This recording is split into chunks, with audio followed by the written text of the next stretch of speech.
Est-ce que vous voulez avoir plus de touristes français vers votre destination afin qu'ils utilisent vos services touristiques? Est-ce que vous êtes un office de tourisme, une agence, un tour opérateur inbound, un hôtel, un lodge, un éco-lodge ou un resort? Si c'est le cas, cette vidéo va forcément vous intéresser. Je m'appelle Albena, j'ai créé The Travel Expert il y a quelques années. C'est un très grand réseau de professionnalistes du tourisme dans le monde entier, partout.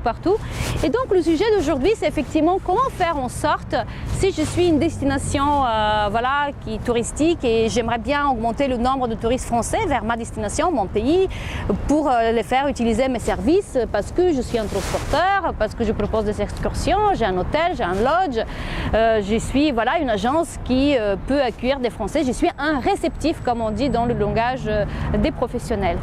Eh bien effectivement il y a plusieurs tactiques, plusieurs stratégies, plusieurs outils marketing qu'il faut utiliser. Je vais vous parler aujourd'hui effectivement comment font par exemple deux destinations qui ont tiré très bien leur épingle de jeu en 2017. Mais avant cela, juste un panorama rapide des touristes français qui sortent du pays. Donc il y a à peu près 5 millions qui vont tous les ans à l'étranger, qui quittent la France pour aller vers diverses destinations. Il faut savoir que les Français aiment la France, ils aiment rester en France pendant leurs vacances, d'autant plus que les vacances sont maintenant fractionnées. Vous savez, avant on partait pendant 3-4 semaines, maintenant les Français partent très souvent puisque c'est le pays où il y a le plus de jours fériés. Il y a 11 jours fériés par exemple en 2018, donc effectivement ça permet de faire le fameux pont.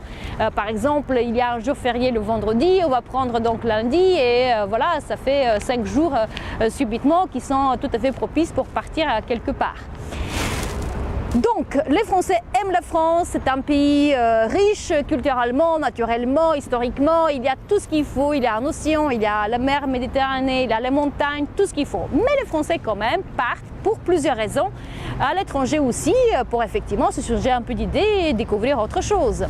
Alors, je vais vous donner les 10 premières destinations où les Français sont partis en 2017. Ce sont les chiffres qui viennent de CETO, CETO, c'est le cercle des entreprises de tour operating français, donc c'est le syndicat en quelque sorte des tour opérateurs et qui couvre la période du 1er novembre 2016 au 31 octobre 2017. Ce sont les 10 premières.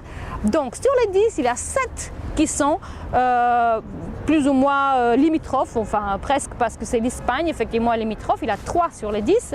La Grèce n'est pas limitrophe mais n'est pas loin, il y a 2 destinations et puis l'Italie avec laquelle la France a effectivement la frontière, donc il y a 2 destinations dans l'Italie.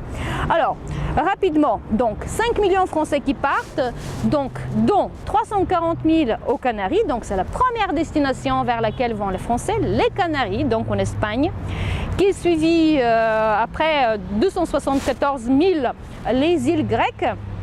Ensuite, c'est l'Espagne continentale, 233 000, la Grèce continentale, 171 000, le Maroc, 166 000, les Baléares, 165 000, Italie continentale, 125 000, le Portugal, 107 000, la Tunisie, 95 000 et Sicile avec 93 000. Donc on voit, à part les 3 européennes, la Grèce, l'Espagne et l'Italie, il y a donc la Tunisie, le Maroc et le Portugal dans ce top 10. Mais il faut savoir que si on cumule déjà tous ces chiffres que je viens de vous citer, ça fait à peu près 1,5 million. Donc il nous reste environ 3,5 millions sur les 5 millions qui voyagent ailleurs. Ça, c'est première chose. Et deuxième, il faut savoir que ces chiffres ne viennent de CETO, c'est-à-dire les membres tour opérateurs du CETO. Pas tous les tour opérateurs sont membres d'une part du CETO, il y a 300 tour opérateurs quand même en France. Et d'autre part, effectivement, ça ne couvre pas les Français qui sont partis sans utiliser effectivement le packaging des tour opérateurs. Tout ceci pour vous dire qu'effectivement, si vous n'êtes pas une destination européenne proche ni en Afrique du Nord, vous avez toutes les chances quand même d'attirer le reste des 3,5 millions Français qui partent à l'étranger. Et je vous donne tout de suite mes 2 exemples dont je vous ai parlé au tout début, le Japon et la Croatie qui ont super bien tiré leur épingle de jeu en 2017. Et pourquoi? Je vais vous dire pourquoi, peut-être ça va vous donner quelques idées par rapport à vos destinations. Le Japon d'abord. Donc le Japon a attiré en 2017 268 000 Français. Donc c'est une destination quand même de long courrier, une destination plutôt haut de gamme, plutôt chère. Comment ils ont fait? Donc c'est plus de 6% par rapport à 2016. Comment ils ont fait? Effectivement, il faut savoir qu'il y a un office de tourisme du Japon, le JNTO, le Japan National Tourism Organization, qui a un bureau à Paris et qui intègre aussi en tant que division intégrée donc, dans cet organisme quelque chose qui s'appelle Japan Convention Bureau.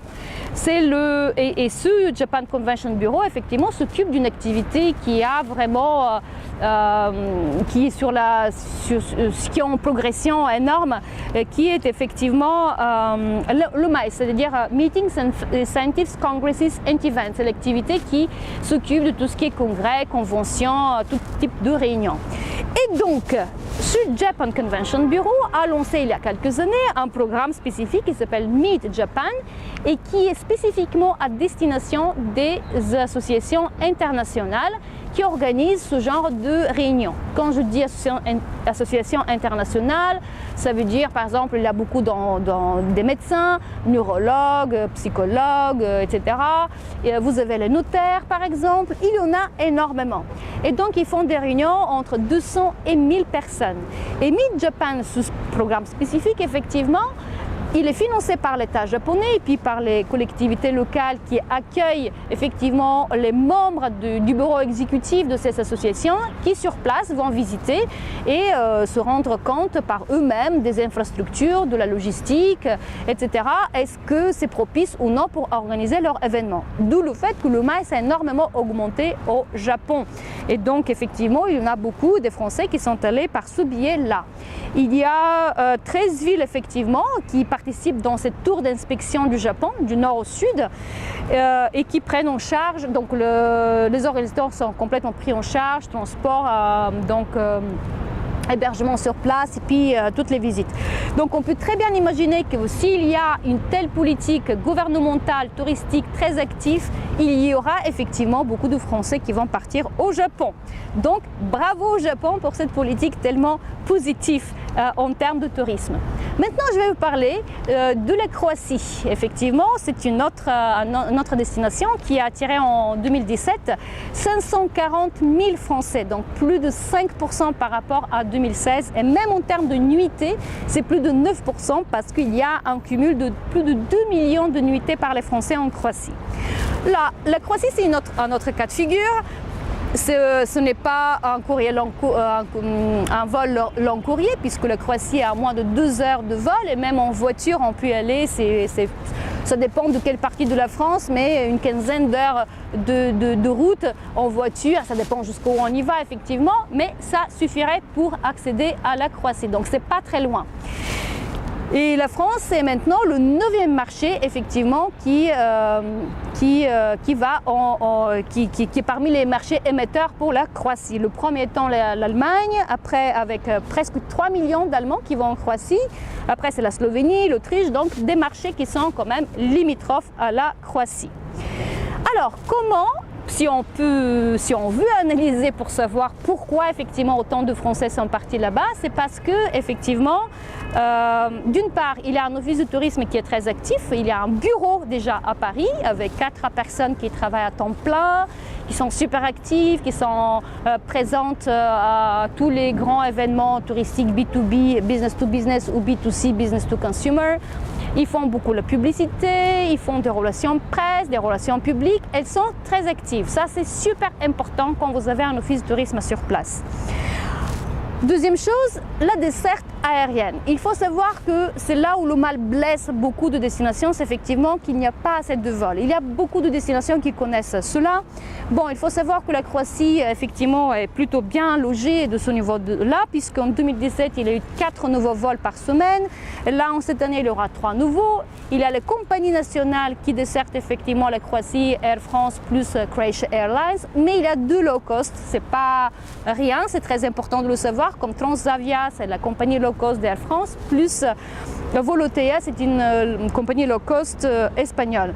Donc, il y a 4 compagnies et certainement il y a d'autres que je ne cite pas, mais qui desservent donc la Croatie, et à partir pas uniquement de Paris, mais à partir de 7 autres villes qui sont Marseille, Lyon, Toulouse, Strasbourg, Bordeaux, Nice, Nantes. Et ça, c'est vraiment un argument de choc, parce que les Français, voilà, s'ils peuvent partir de leur propre ville, Nantes par exemple, ou Toulouse, c'est quand même pas tout proche de Paris, ça oblige de prendre encore un avion ou un TGV ou autre chose. Effectivement, ça stimule énormément les départs.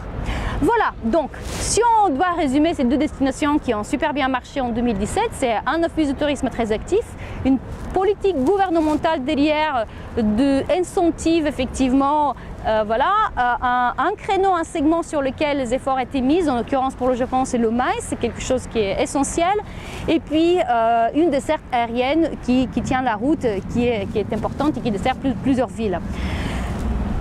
Voilà, donc si ce n'est pas votre cas, ce n'est pas perdu. Si vous êtes un office de tourisme pas comme celui de la Croatie ni comme le Japon, mais un autre, pas dans un pays, mais peut-être vous êtes un office de tourisme d'une commune ou d'une région, ou voilà. Si vous êtes un tour opérateur, une agence inbound effectivement et vous n'avez pas ces moyens, ou encore un hôtel, sachez que j'ai préparé un programme spécifique pour vous, effectivement, qui détaille différentes stratégies, des différents outils marketing. Vous trouverez le lien ci-dessous. C'est un programme en ligne, 3 heures de vidéo, donc je vous invite effectivement de vous souscrire. Dedans, j'ai développé énormément de ce type d'outils et je vous donne beaucoup de stratégies. Il y a plusieurs formules avec coaching avec moi, one-to-one, uniquement le programme. Il y a beaucoup de bonus, il y a des documents à télécharger en Excel, en PDF. Ça va vraiment vous aider à bien comprendre le marché français et puis commencer à avoir une visibilité et mettre en place quelques outils.